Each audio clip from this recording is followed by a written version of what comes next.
And my name is Ann Russo. I'm part of the Communications Department for Douglas County School District. Welcome to our last Parent University webinar for the school year. With the help of our partner, Skyridge Medical Center, the goal of these webinars is to provide relevant and timely content for all parents and students. And the topic of tonight's Parent University is one of our most popular webinars. It's an update that we hold every school year recently to discuss driving safety, specifically for new drivers. And I would like to welcome everyone to License to Survive 2024. I also would like to welcome back our panelists. Theo Mink, he's the Executive Director of the South Metro Safety Foundation, and Selena Silva, Community Risk Reduction Specialist from South Metro Fire Rescue. A quick note that we will be answering questions after the webinar, but please feel free to address any questions in our chat box or Q&A box. And you can also raise your hand and I'll make sure to get an answer for you. So on that note, I would like to hand this over to Theo and Selena. Thank you. Good evening, everyone. My name is Selena Silva, as mentioned, and I have the honor of serving you in the role of Community Risk Reduction Specialist here at South Metro Fire Rescue. I'll let Theo introduce himself and then I can share a little bit more about South Metro Fire. And my name is Theo Mink. I'm the Executive Director for the South Metro Safety Foundation, which is the nonprofit partner to South Metro Fire Rescue. I was a former Parker police officer for about 15 years, an accident investigator, and a driving instructor for the department. And I'll be talking quite a bit about the process of getting your license and permit process, and also some safe driving tips for parents to hopefully teach their new drivers.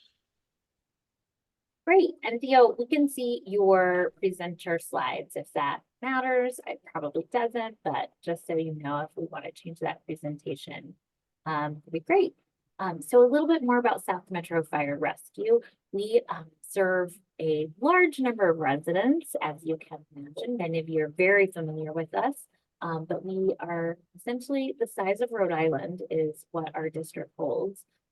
So we border both on the north side, Denver, on the south side, Castle Rock, and we have over 600,000 citizens that we serve and have the honor and privilege of doing so.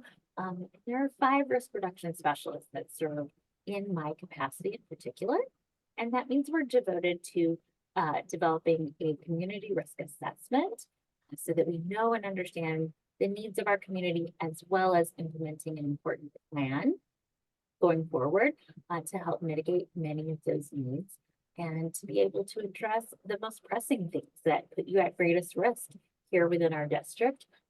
So again, there's 5 of us that are devoted to this process. And we spend quite a bit of time not just looking at the data, but also the heart of the data. And that, in our eyes, is really the citizens, really you as our citizens. So thank you for joining us this evening. Thank you for making time and space for this opportunity. And we're thrilled to be able to give you the tools that you need to survive this really interesting time, which is the licensing process as parents and families. Okay, let's go on to the next slide. So here are the goals of our program this evening. Number one, we're going to talk about the permit process and dispel some myths and be able to help address what some of your pressing questions are. And we'll do that in a really thorough and concise way. Number 2, we'll talk about what that licensing phase looks like and what that means for you and your family.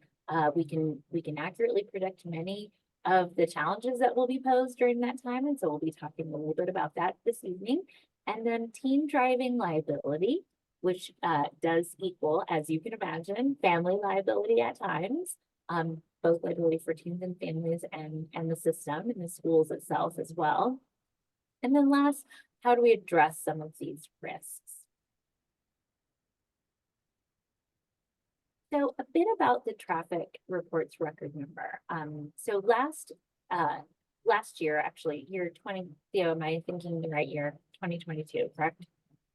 Yes. 2022. I just want to give you that accurate date, and that though that means, you know, we are in 2024, oftentimes with traffic data, we have to wait for a little bit of a lag time, which can feel a little frustrating. Or at times you'll hear a quoted number in the data and then look back and say, hey, that number seems a little different than what I heard earlier reported by CDOT. And that is simply because traffic numbers include injury as well as oftentimes really important thorough case review. So within that process, there are it's not a moving target, but more details of the crash, more details of the incident do trickle in, and that can shift and guide some of those numbers in a different direction. But what we're looking at this evening right now, this slide that's in front of you, is very accurate. So from 2022, the longer lag time for that data, we know the more accurate it has been.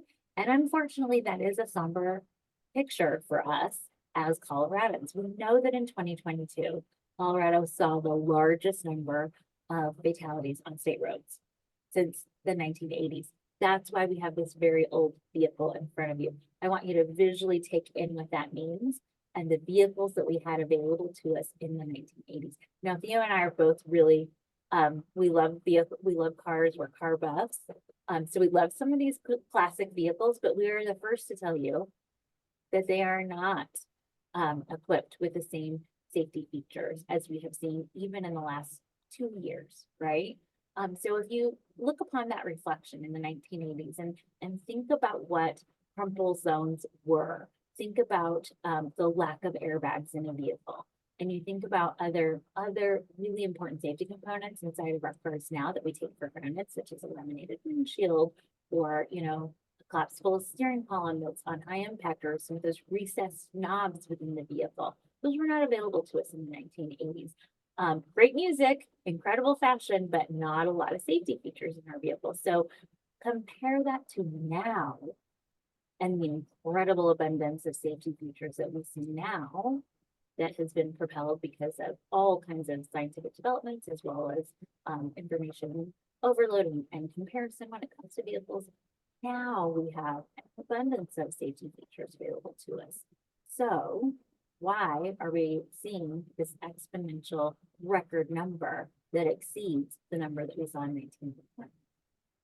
Go to the next slide. Colorado reports a record number of traffic deaths. Do a lot in part to do with people taking more risks at the wheel, right? I'm sure that all of you would give me a thumbs up that you've seen that tonight. Today, within the course of today, we're also traveling at really high speeds, and we're also seeing layered risks.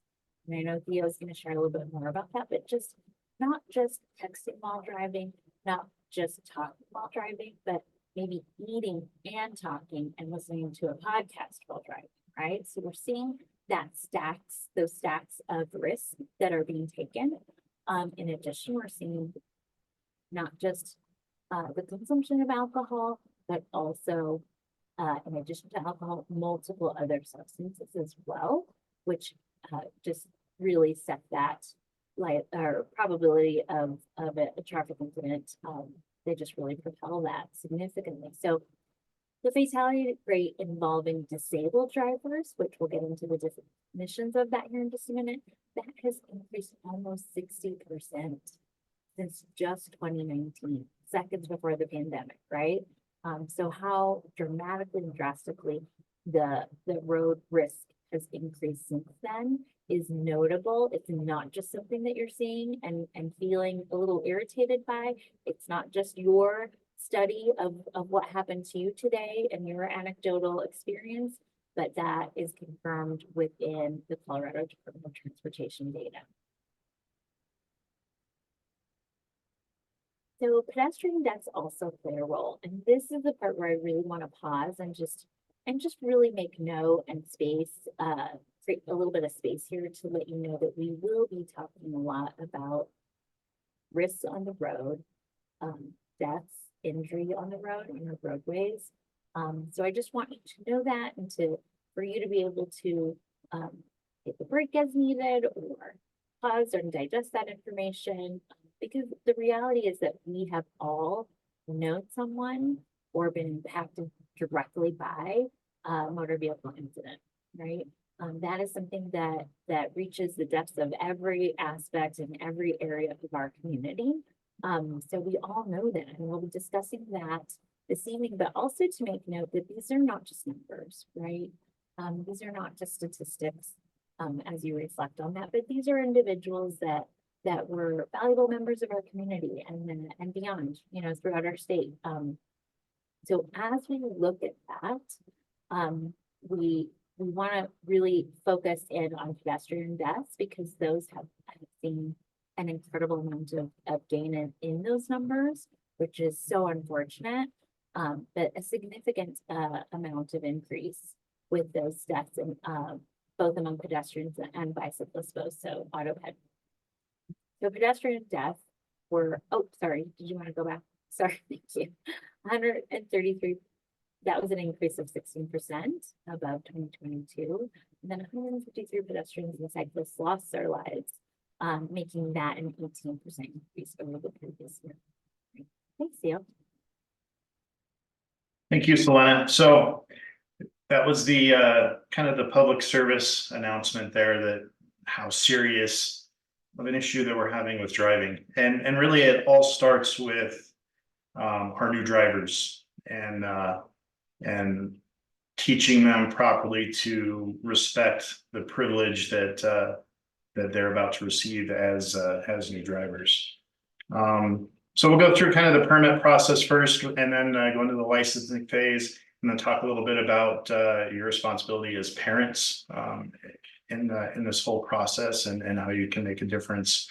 The first thing really that you can get and try to understand is going to be the Colorado Department of Revenue driver manual. Everything that is in the license test or the permit test is in that manual, and it's written to be that way. You can download it by going to the website down below. You can also now get audio versions of that on YouTube, Amazon, and other podcast apps. So these are some of those, but they have information on that as well at the website. And one thing I will say about the Department of Motor Vehicles website, the one thing you have to understand is all of our driver's licensing is handled by the Colorado Department of Revenue.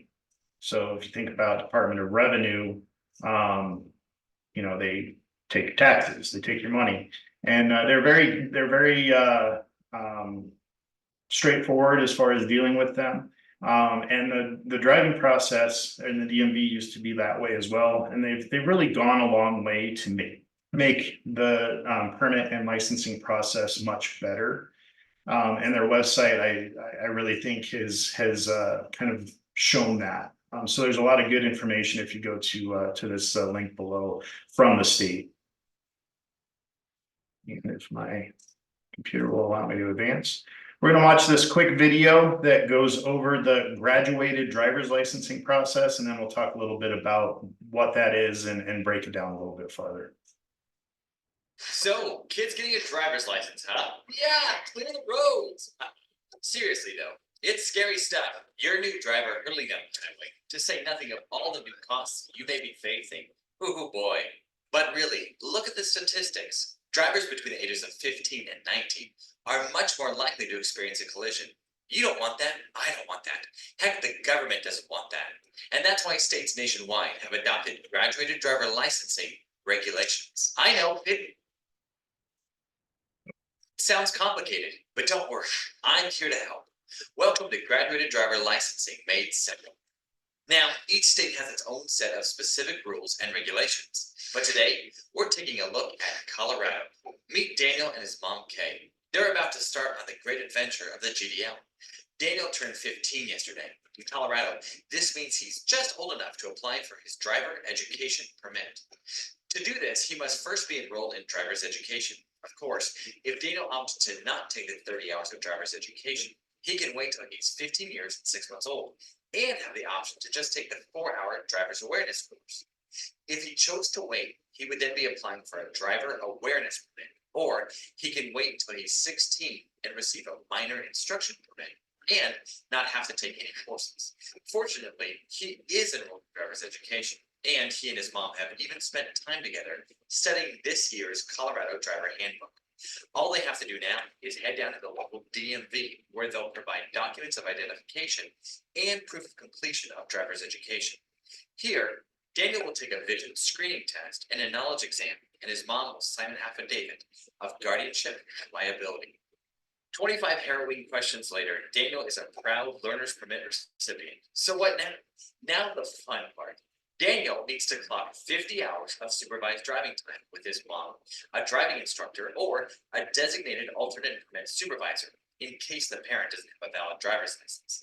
Kay will need to sign off on an official DMV log of these hours, stating that Daniel has indeed been practicing his lane changes and 3-point turns. The supervised driving period is really important because it gives experienced drivers a chance to make sure that their protege is learning excellent safety practices behind the wheel. Now, Daniel can drive with a licensed adult over the age of 21 with his mom's permission, but it will not count towards the 50 hours.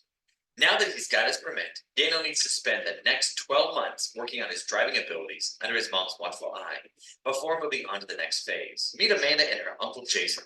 Amanda is 16, hasn't completed her driver's training, and just spent the last 12 months learning Jason's best tips and tricks for how to pull off the perfect parallel parking job, among other vital rules of the road. Since she is younger than 16 years and 6 months, she'll need to provide a 6-hour certificate from the driver's education school. Nevertheless, Amanda is now ready to embark on that vital rite of passage, the road test. She and Jason head to the DMV, where Amanda will show off her shiny new driving skills. With a passing score here, she'll receive her probationary driver's license. Now she can finally strike out on her own in that brand new Porsche, or, whatever.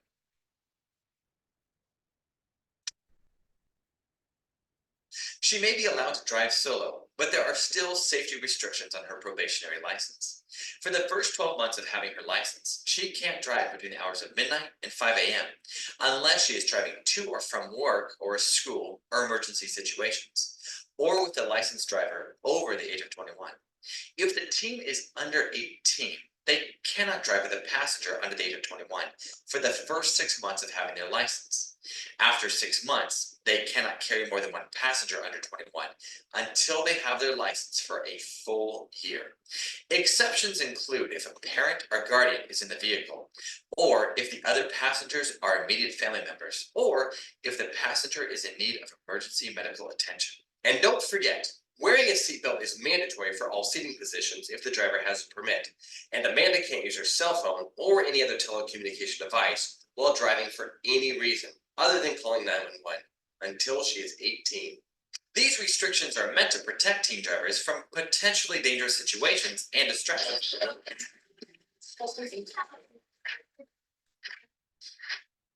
Amanda knows it's important to stay alert and aware while she's driving because the law has specific provisions for probationary drivers. Repeated accidents or traffic violations caused by drivers with a probationary license carry fines and can even result in their license being suspended for up to 12 months.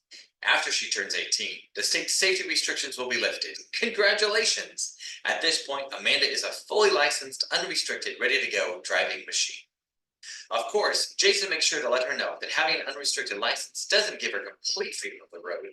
Unsafe driving, cell phone use, alcohol consumption, and traffic regulations are just a few of the things young drivers need to stay responsible about as they embark on the trip from learner to pro. Hopefully this handy guide has helped you make sense of the ins and outs of graduated driving PactTeenDrivers.org.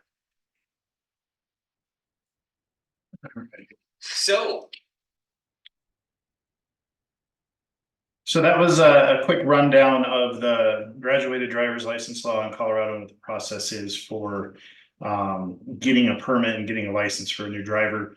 One thing to understand about the graduated driver's license laws, they're probably one of the most effective ways that the state has been able to reduce teen driving fatalities in the past 20 some odd years. They actually were looking at implementing the laws in the late 90s as a result of some fatal accidents that occurred up north that involved new drivers that had more than one occupant with them. One such incident was like a driver that got his driver's license that day, had 3 other kids in the car, and basically ran a stop sign, got hit by a semi, and killed everybody on board. These laws, when they were implemented the next year, they actually saw a 47% reduction in teen fatalities, and it's carried on pretty close to that, at least those numbers for the past almost 20 years. Past couple of years, we've seen a little bit of an increase, but still the numbers are better than they had been just because of these requirements. And the requirements involve the number of passengers that a new driver can have with them, distractions, so making cell phone use completely illegal while they're driving until they're 18 years old. Things like that have helped to reduce that. But just kind of a quick rundown. You can your team can start the process at 14 years and 6 months up to 15 years and 6 months for the first stage of it. So what they have to do for this is they need to get they need to go through a driver's ed class that involves a 30-hour classroom course. You can start the coursework at 14 years and 6 months, so long as they finish that right around 15. They'll apply for the permit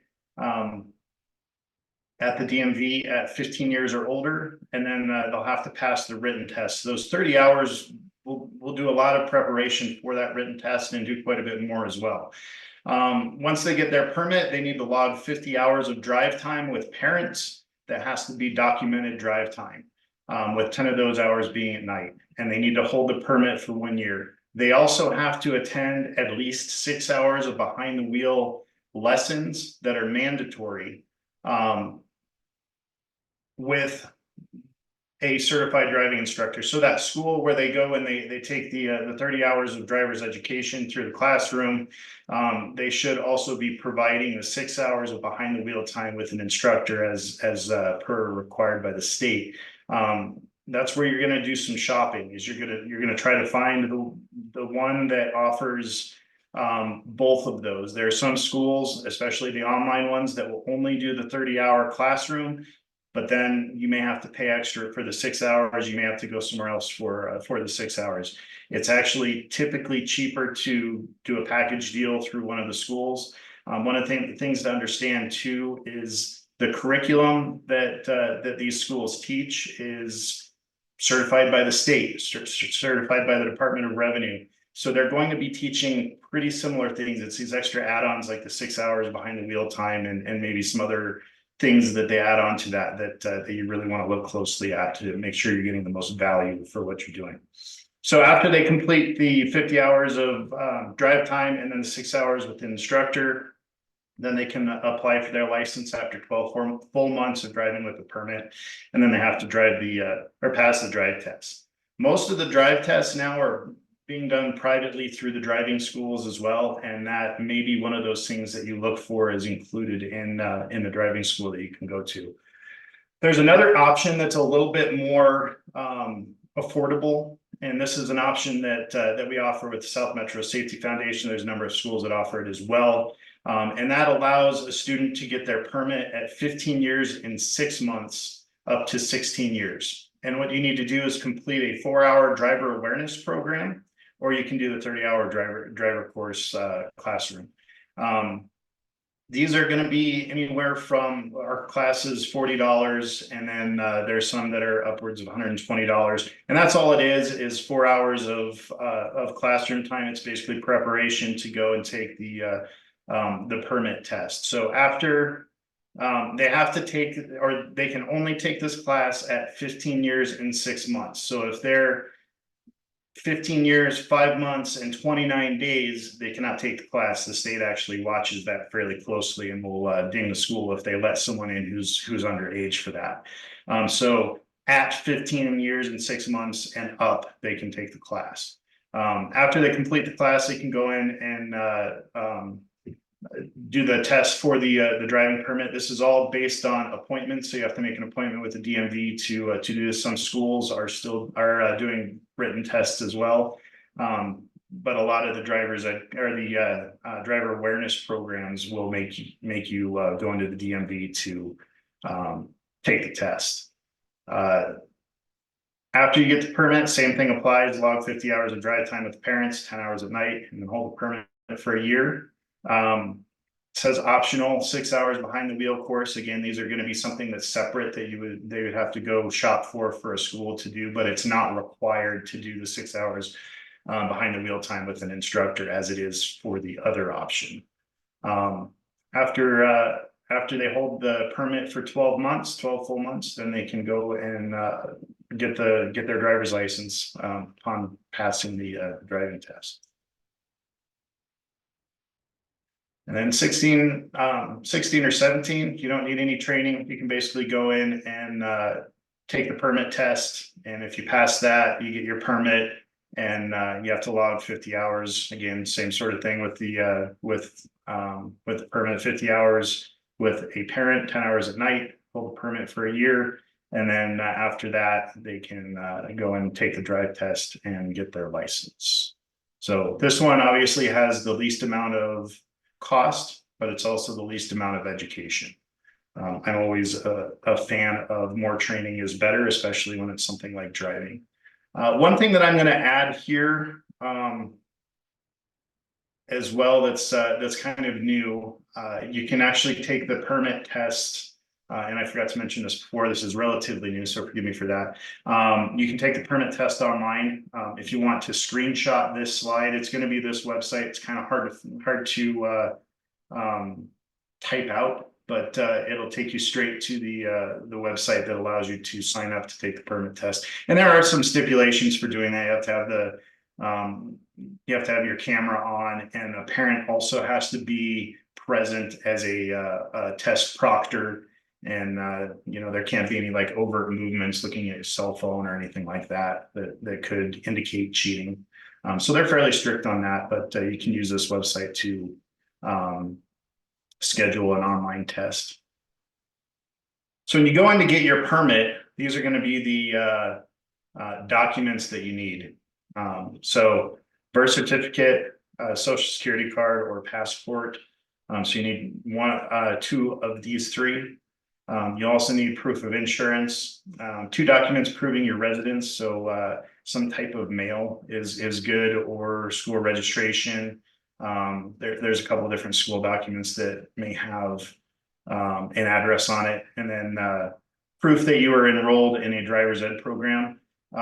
Most of the driver's ed programs now will give you it's basically a barcode that they can scan at the DMV, and that enrollment will also show up in their system. You'll have to do the vision test, which is fairly simple, and then the DMV written test. And then parents, this is primarily for you, is you're going to be signing the affidavit of liability. And basically what this says is, as a parent, you are responsible for everything that your new driver does until they are 18 years old. Which is a good thing, but it's also a little bit scary. And we'll talk a little bit more about that here in a bit. But one thing to understand with that too is if your new driver does something that you don't like, or if they break the rules, or if they are out driving recklessly, you can go back into the DMV and revoke that affidavit of liability and basically revoke their driver's license, their driver's privileges. Hey, Theo, do you think that is something that is widely known amongst our general of most of the parents that you've worked with in your capacity as a law enforcement and within both law enforcement and as a driving instructor? Is that something that is widely known? It's getting a little bit more understood that's an option. For a while, no one knew anything about that, so it was kind of like the first time many people heard it when we would present it, but it's getting to be a little bit more common knowledge. So it's getting out there. That's something to understand for sure. that I as a parent am liable on all kinds of levels, not just financially, but also legally as soon as I sign and allow my team driver, I know this is terrifying, which is why I want to emphasize it, to get a permit, right? Yep, absolutely. Okay, we do have a quick question in the chat that we're hoping to clarify. The 6-hour requirement, are there any options to skip that? For example, Annette has asked if we take the 30-hour course before they are 15 and a half years old and hold that permit for 18 months, after which we then apply for the driver's license at the age of 16 and a half, right? Can they skip that 6-hour requirement? I believe not. Just because they would have, it allowed them to get their permit at a younger age. So that's part of the requirement for them to get their permit at a younger age. Before they can get their license, they have to fill that 6-hour behind the wheel course. And more importantly, what is the value in that 6-hour requirement, right? And so that, I mean, as in this process, you're going to be the primary instructor for your student, 50 hours behind the wheel with them. But think about with your kids, how well they listen to you and how frustrated they get. It's always a good idea to put them in front of someone who's different, a teacher that they'll be more likely to listen to, especially for the technical stuff. So that 6 hours will cover a lot of the technical stuff. I've been teaching some type of driving classes and driving classes for teenagers since 2005. And the hardest thing that I've ever done is teach my 2 daughters how to drive. I mean, I've taught 2,000 other kids how to drive, or at least how to drive better. And one of the hardest things that I've done is teach my daughters. So having that 6 hours with a professional instructor really helps kind of break that up and at least reiterate some of the things that you're trying to teach that they may not be listening to. The next thing that we have really quick, this is actually one of our, say, competitors, but they're not really competitors because we have the same goal. They offer a similar program to ours. And they've done a good thing by obtaining some funds to provide scholarships for the full 30-hour driver's ed course. So this is their website. If you want to go check out their scholarship, I think that this is available until April 30th. But it's worth applying for them to try to get, and it's good for, I believe, any of the driving schools in Colorado. All right, licensing phase. So the purpose of our GDL laws is to help teenagers gain important driving skills while restricting high-risk situations. So those high-risk situations are going to be distractions by other passengers. They're going to be distractions by their cell phone. They're going to be things like driving at night, things that really you should try to avoid anyways, but takes more of an experienced driver to have to deal with. It also controls the permitting and licensing process and makes it a little bit more efficient. So the driving restrictions for passengers, first 6 months, they cannot have a passenger under the age of 21. There is an exception for siblings. So if they're taking a sibling to and from school or to and from daycare, they can do that. But it can't be anyone under the age of 21, so friends other than the siblings. After the first 6 months, you can have one passenger under the age of 21 in the front seat. And again, that exception for siblings applies to this as well. 2 or more peer passengers more than triples the risk of a fatal crash when teens behind the wheel. We do an event at some of the high schools where I bring a driving simulator out. And it's actually got a built-in distracted driving function, but I don't really like it. So what I do is have the kids that are watching act as passengers and start to distract the drivers doing simulation. And it's amazing how much of an impact it has on their ability to safely drive even in that driving simulator. Seatbelts, state law, all teenagers inside the vehicle must wear seatbelts. This is actually a stoppable offense or prima facie offense for a law enforcement officer. If they see someone under the age of 18 not wearing their seatbelt, they can pull them over. If it's an adult, it's a secondary offense. So they have to have another traffic violation before they can stop for a seatbelt violation. But they can stop a teenage driver just for not wearing their seatbelt. And let's watch this video about why seatbelts are important.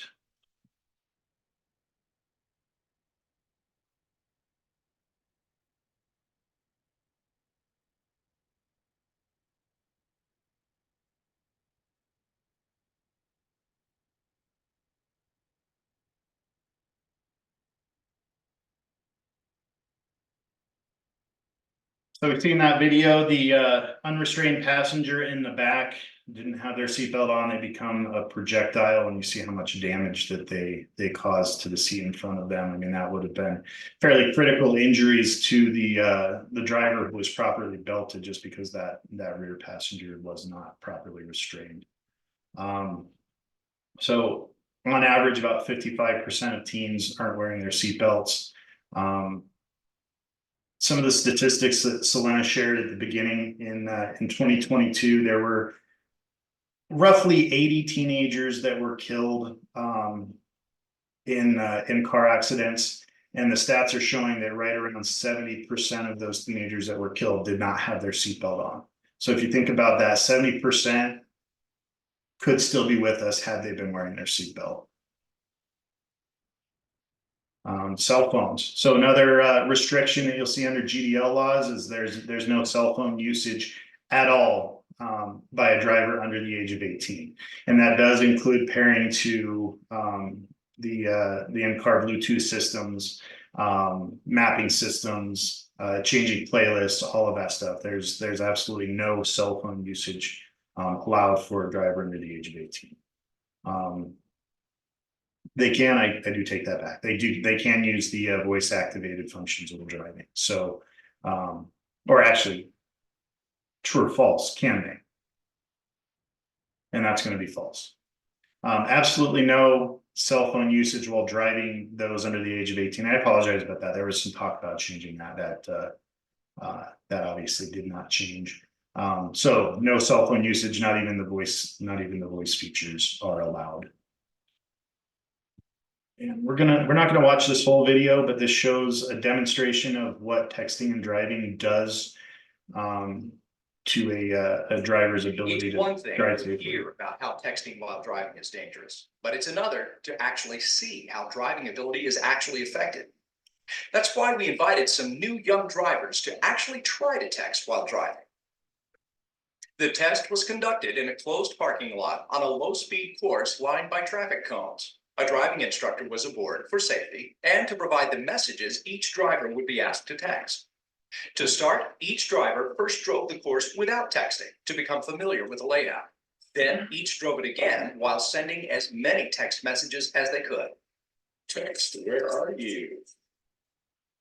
The results weren't pretty. Nicole sent 7 messages, but knocked over 28 cones along the way.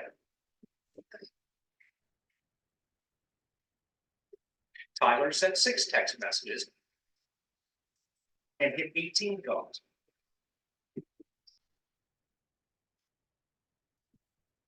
Lindsay sent only 2 messages, but hit 27 cones. Molly sent 8 text messages and hit 52 cones. And Belinda sent the most messages, 10, but also hit the most cones at 52. The drivers also had trouble sending accurate text messages. Where are you?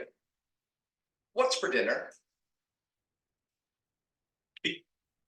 So with that video, and again, we won't watch the whole thing. It goes into kind of their reactions to that, but you saw how many cones they were hitting during that. And during one of our classes, we actually do something very similar to this. During our teen crash avoidance class, we have them send a text message while they're driving, and then we throw in a something that divides their attention. So the human brain is an interesting thing. It's a very powerful thing, but it can't do two complex things at once. So driving, taking in information at speed, upwards of 60, 70, even 80 feet per second when you're driving down just at a regular speed, not even highway speeds. And then also trying to decipher language through a text message. It becomes very difficult for a driver to really function and take in that information properly, let alone try to write a coherent text message. It's almost not possible. This is one of the biggest issues that we see with teen drivers right now is that distraction, using their phone, and it's not just text messaging, but it's social media, it's videos, making videos of themselves, taking pictures, all of that stuff that we've seen with teenagers driving. And if you watch somebody who's using their cell phone from outside, their driving actions are actually very similar to that of a drunk driver. Someone who's taken a chemical that basically slows down their central nervous system. You see the same sort of things with distracted drivers. They'll start to weave in their lanes. They might miss stoplights. They may go slower than the speed limit or faster, or their speed will, they'll go faster and speed up. But it's very similar to a drunk driver. And I think it's kind of a similar sort of effect on the brain's ability to take in that information while driving that alcohol will give. And it's very difficult to get your teenagers to put their phones down. That's one of the problems that we see as well, is that addiction to cell phones.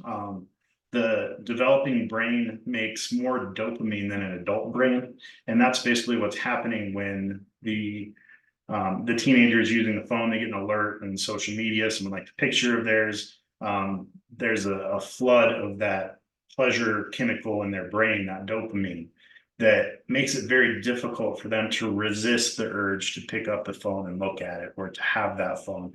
And that's something that really, as parents, you can be a good model driver and make sure that you're not texting and driving or using your phone and driving as little as possible. So that they see that and they see a good example. The next thing that we'll talk about really quick is going to be curfews. No driving from midnight to 5 a.m. Except if there's a statement from work or school, which there typically won't be a parent present in the vehicle, or a medical emergency. Now, a medical emergency is a good exception that, say a parent got hurt, or a friend got hurt and they need to drive to the hospital. However, I would say that that's probably a bad idea to do. Dial 911, have the professionals come and do that rather than driving someone with a medical emergency. Most fatal crashes happen between 9 and 6, or 41% of them occur between 9 p.m. and 6 a.m. And again, zero tolerance for drunk driving. Obviously, not just for teenagers, but for adults. There's zero tolerance for any type of impaired driving. Hey, Theo, what about, can we just really quickly clarify something on the cell phone usage?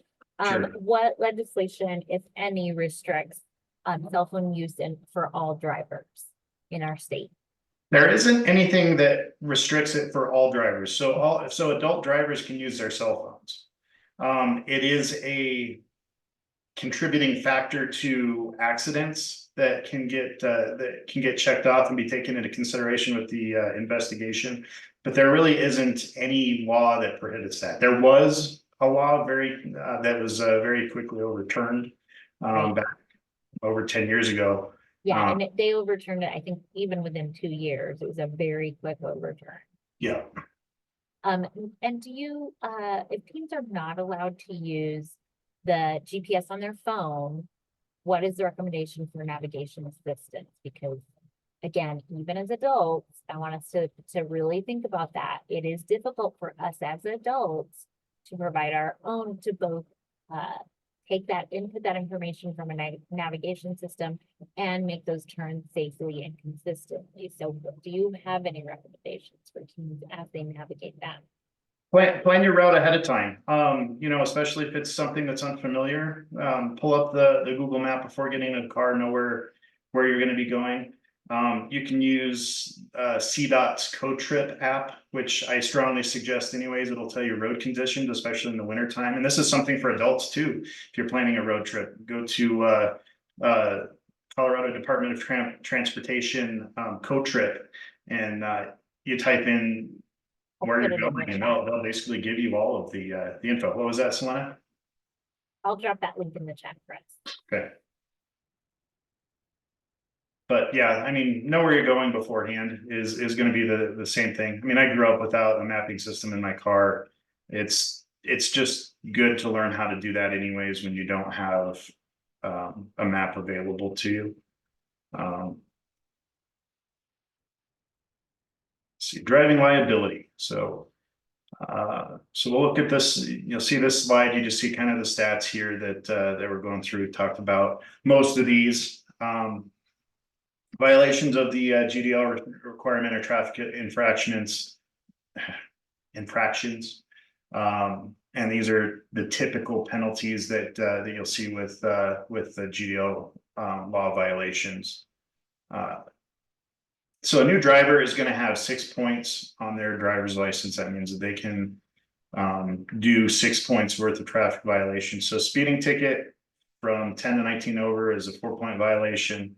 If they have one GDL infraction, so one person in the car, that's an additional 2 points. So if they're going 10 to 19 miles per hour over the speed limit and they have a prohibited passenger in the car with them, that will automatically cost them their driver's license, depending on the judge. You know, they may give some sort of a deal, but just kind of on the face of it, it's a 6-point violation. You add another person to that, it's an additional 2 points, then that's eight points to their license, and then you fill up that car with passengers and a speeding violation, that's 10 points. So that is almost double what their permitted points are as a new driver. And just for reference, an adult driver, you can have up to 12 points. These are some criminal charges that you can see: hit and run. This is pretty common with teenagers. They even get into a minor accident and they get scared and they leave the scene. That can be a pretty substantial traffic violation as well, and depending on the circumstances, could actually see jail time. DUI, so drinking and driving, and then reckless driving is fairly common with kids. They like to race. That would fall under reckless driving.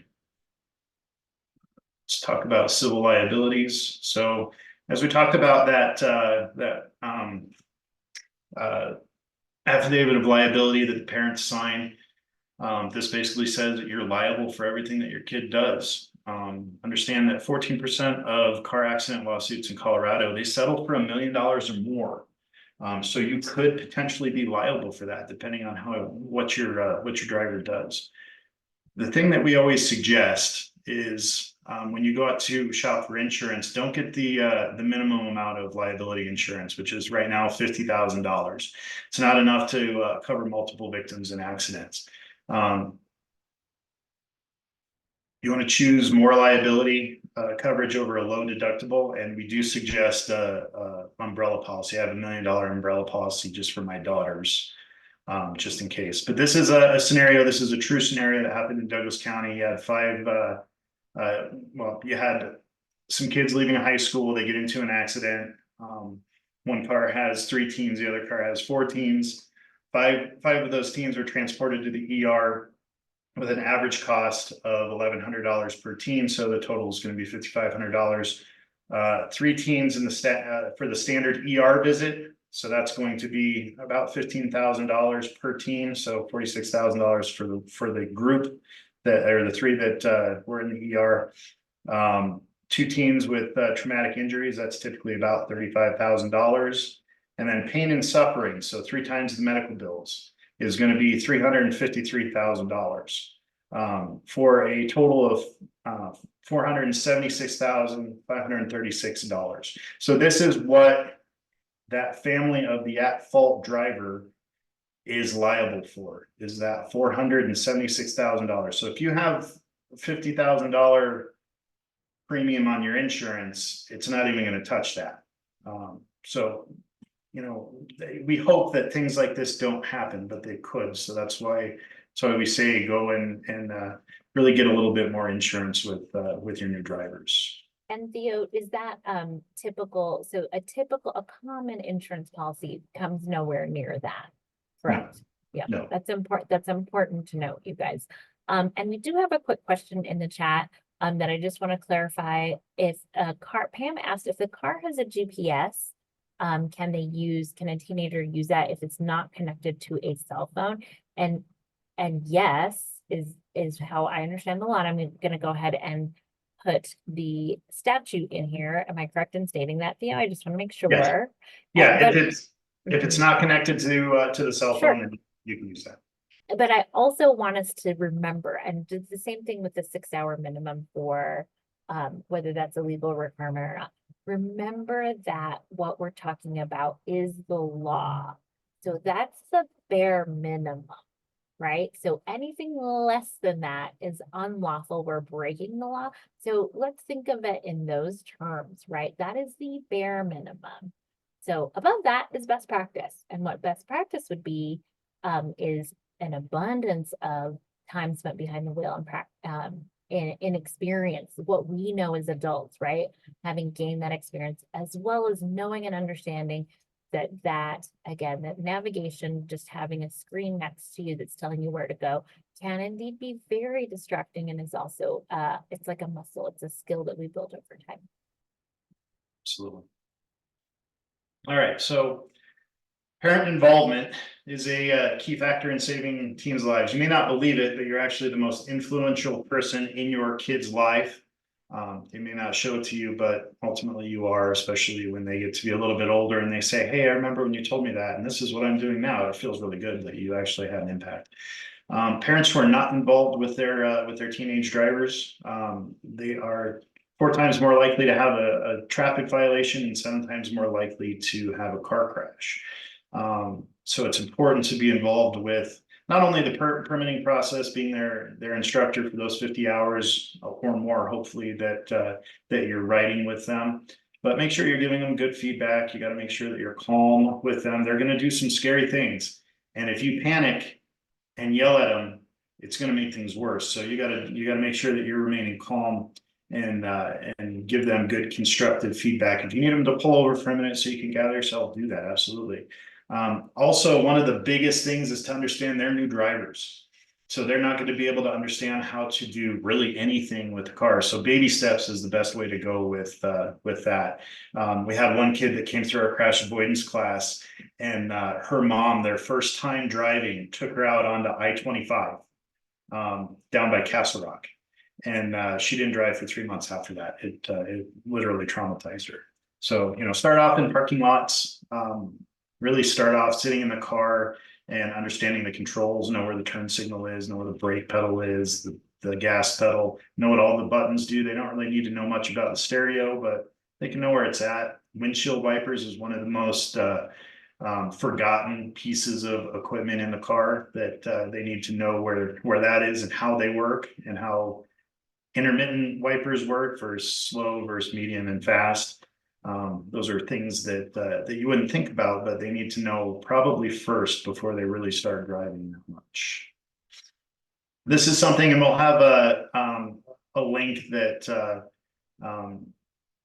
you'll be able to go and access some different documents that we have. But this is a parent team driver contract that was put together that just has some suggestions on limits. So this is after they get their license. These are some additional limits just to make sure that they're doing what they need to be doing, and you can set consequences if they violate any of those, up to revoking their license if it becomes something that they're habitually doing. Type of car, I always suggest getting the safest car that you can afford. Bigger is not better. I have a lot of parents who want to get big pickup trucks for their teenagers because they think that the more steel that they encase them with, the better. The problem with a big heavy pickup truck is it doesn't have very good weight distribution. It's light in the rear end, so it's more likely to fishtail. or slide. And once it does, it is not forgiving as far as recovering from those slides, especially for a new driver. So I would suggest something smaller if you can get all-wheel drive. It's Colorado. So something with all-wheel drive that's a little bit smaller is a good start. Check the safety ratings. You can go to the NHTSA website down below that I have listed there and look at safety ratings for most vehicles. The first and most important thing that you need to put on that car, make sure that it has, is good tires. Tires are the most important piece of safety equipment on a vehicle. They're literally what keep the car on the road, and make sure that you get ones that are appropriate for the climate that you live in. So Colorado, really the best thing to do is to get a set of winter tires and a set of summer tires, but that's not really practical for everybody. So the next thing would be like all season tires. Some areas to focus on. So the first time behind the wheel, make sure that they're sitting in the car properly. You don't want them too close to the steering wheel, too far away. Seatbelt, I can't reiterate enough how important it is to make sure that they're wearing the seatbelt and wearing it properly. Properly adjust the mirrors, location of the controls. And we're going to brush through these. I can't give you like all of the tips and tricks of how to put these together, but YouTube can help you out, or if you want to take one of our classes, we do go over this stuff. Distracted driving, I mean, we can't cover this enough. Make sure that they put their cell phones down.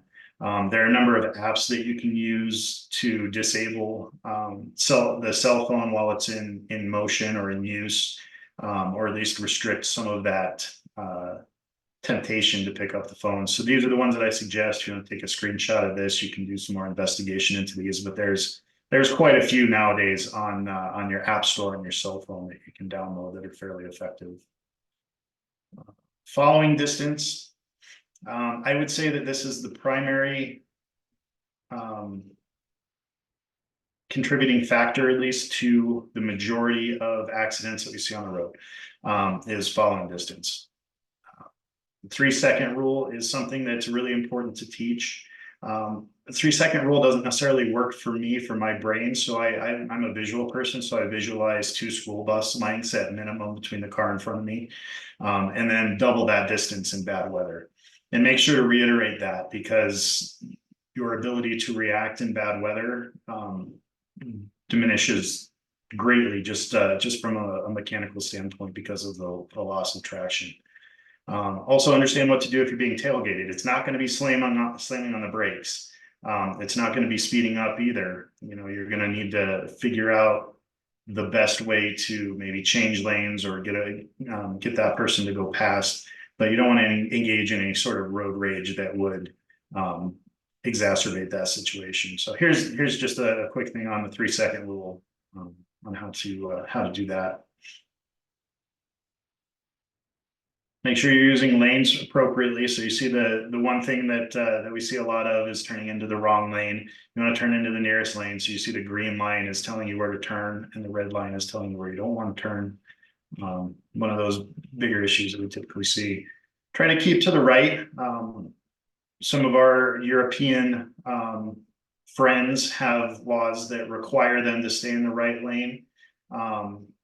Except for passing, they can get into the left lane, especially Germany. And you look at their accident stats, and that actually works to reduce accidents. They do have some nasty accidents because of the speeds, but the frequency of accidents are reduced because of that left lane rule. Now in Colorado, there is a left lane rule. There is a passing lane rule on roadways above 65 miles per hour that you have to stay to the right unless you're actively passing.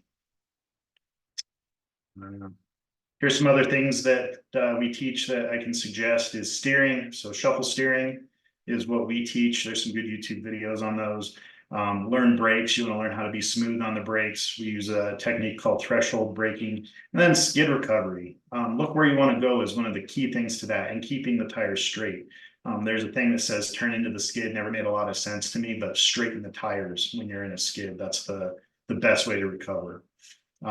As a parent, you want to expose your new driver to every sort of situation. And this is absolutely terrifying as a parent, taking a new driver out onto this, but you want them to be with you the first time they experience this rather than being alone. So you have the snowy roads, you have the wet roads, and you have the dirt roads. And if you want to simulate some type of snowy road or something that's a little bit looser than concrete, go out to some of these back rural roads in like Elbert County.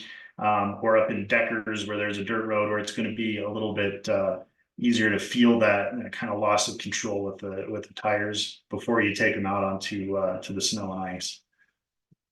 And then 50 hours over 1 year, that's basically 1 hour per week, or that's my work week typically is 50 hours. So it's not a lot. I really suggest doing more than 50 hours. If you can get into the triple digits, the better off you're going to be. And then the solution, parent involvement and GDL requirements are really what's going to save teams' lives and is supremely important to making a better driver, because that's your job, is you're developing a new driver. And then going into our programs, just to push this a little bit, these are some of the classes that we offer. We offer a team crash avoidance driving class, which is advanced vehicle control or defensive driving class that's taught by law enforcement officers. It was put together. I put this together based on post or police officer standards and training. It's a 6-hour class on our specifically built driving pad in Parker. Typically this class runs $180 this year, though we've gotten a lot of grants to drop it down to $100. And we have a class on May 27th. I have 8 spots available for that. So if anyone from this wants to sign up for that, it's listed right now at $50, and I'll waive the vehicle inspection fee for that if you're able to get signed up for the class on the 27th. Probably do the same thing for the May 4th class. Our driver's awareness class, this is the license to survive class. We do a driving class for older adults. And then we do kids home alone safety and a babysitting class that involves CPR for kids 11 to 16, and then CPR classes for adults as well. And you can find all of those classes and registration for those classes on our website, southmetrofoundation.org. And that's all I got. Okay. Well, that was certainly a lot. And I think we all agree there's just never enough time to discuss everything. Just so many details from defensive driving to keeping your passengers safe to, ultimately just getting to your end location. So can never be enough. But thank you so much for the level of detail that you both provided to keep our younger drivers safe. And as you mentioned, some of our older drivers as well. I know that we answered questions throughout the webinar, and I'm wondering if we have any more coming in. I don't. Oh, let's see. Oh, got some nice compliments. So I agree. This is excellent and very comprehensive. Let's see if we have any additional questions coming through. Several of you asked how you can get a copy of this information. It will be this actual webinar recording will be sent directly to you at the email that you registered for the webinar, the email that you used to register for the webinar. In addition, I will be sending additional resources. So you should have many ways to review the information that Theo and Selena provided to us. Let's see, and I will actually put my own email in here so you can, Linda, send an email to me and then I can get it to Theo and Selena. So I will get that in there, and it looks like we have another question. And it is if Colorado permits are valid in other states. Great question. Can you hear me? My computer's frozen. Oh, Yeah, we can hear you okay. still. Yeah. Okay. So my Yeah. screen's frozen, but you can hear me. That's good news. So if you're driving out of state, like to visit somebody, then yes, the permit is valid. If you're moving out of state, then you have to follow that state's laws as far as registering for a license and then also getting a new permit at that point as well. Their laws will be different than Colorado's as well, as far as permit requirements. And it looks like we also received another question. I think maybe Selena's trying to answer this, Yes.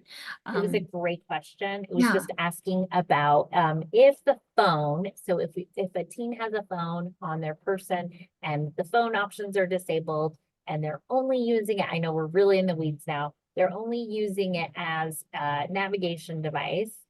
Is that considered legal? And very likely, yes. And I'll let Theo elaborate. It falls under the discretion of the officer on scene, should that teen driver get pulled over, right? Right, and by the letter of the law, any activation of the phone while Exactly. driving is not legal, but like Selena said, there's just discretion there. I'm not gonna give you like if you do this, you probably could get away with it type thing, because Right. that's just gonna vary from officer to officer. But I mean, there's a level of reasonability that kind of goes along that you can think of, but just know that if you get pulled over and you're doing something like that, even though it sounds like, you should be able to do it. Any activation of the phone by the letter of the law is what's enforceable. So that'll be up to the officer.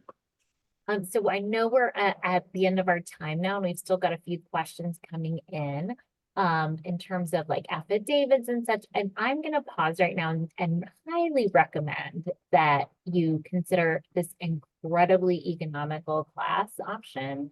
These offerings are just they're all, help subsidized, and you'd pay a much larger amount if it's with a for-profit agency or even another state.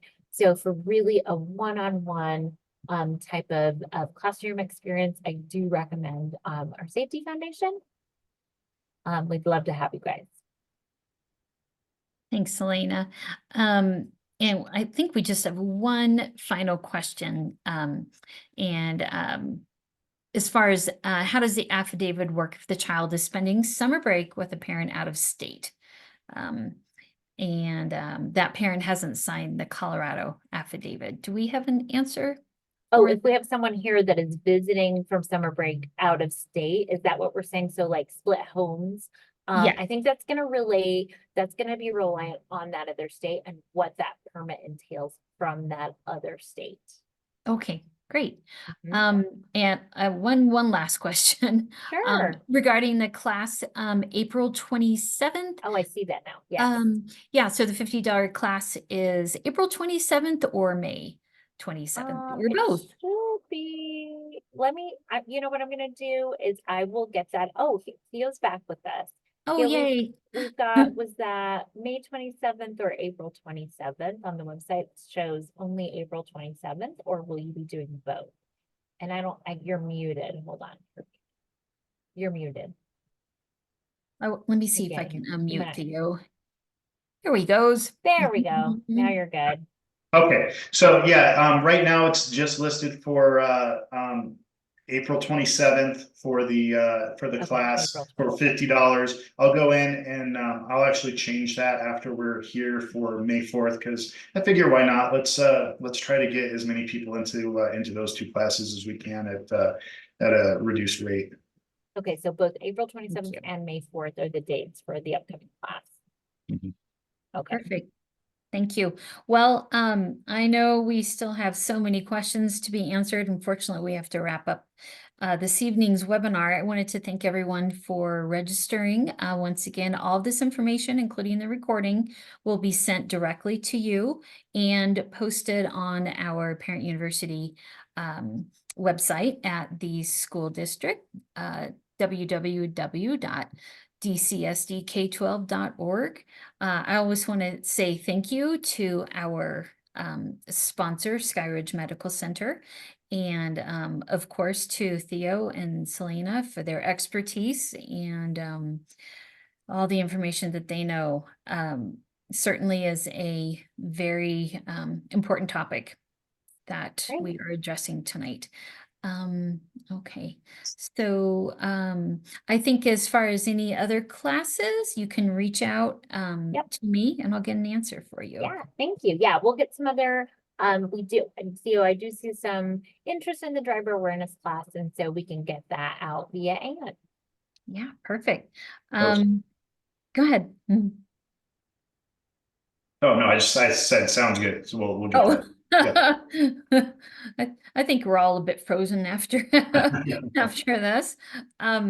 Real quickly, as far as school district information goes, you may have seen this information come out to you through our website or email or social media, but please, if you are able to, on May 2nd at the Legacy Campus, Superintendent Aaron Kane will be presenting the state of DCSD. So if you are available to attend, it is free and will be full of really great information. So we hope to see you there for that. And thank you again to everyone who signed up for this super informative webinar, and Theo and Selena for your time. So this concludes actually the last webinar for the year for Parent University. So stay tuned for more as we start our next academic year, and stay safe until then. Thank you.